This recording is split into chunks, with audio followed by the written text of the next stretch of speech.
இப்போ சமூக நீதி களம் என்பது வெறும் தமிழகத்தை மையமாக கொண்டதல்ல, அது இந்தியாவை மையமாக கொண்டது. இப்போ புதிய அரசு இந்த சாதிவாரி கணக்கெடுப்பு அறிவிச்சிருக்காங்க 27ஆம் ஆண்டு.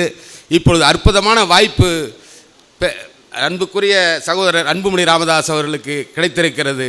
அகில இந்திய அளவில் இந்திய பிற்பட்டோர் ஒரு அமைப்பை ஏற்படுத்துங்க. உங்கள் பின்னாடி இந்த இந்தியாவில் இருக்கக்கூடிய பல தலைவர்கள் வருவாங்க. உங்களுக்கு ஆளுமை நிறைந்த தலைவர் நீங்கள். டெல்லி அரசுடைய ஆழம், அகலம், நீளம் எல்லாம் உங்களுக்கு தெரியும். வடக்கே அதுக்கான எல்லா ஏந்துதலையும் எங்கள் தந்தையார் அவர்கள் பிளாட்ஃபார்ம் போட்டு வச்சுருக்காங்க. அழகாக பயணம் செய்யலாம். உங்கள் பின்னாடி அனுபவிக்கிறதுக்கு வழக்கறிஞர்கள் அணிகள் இருக்காங்க.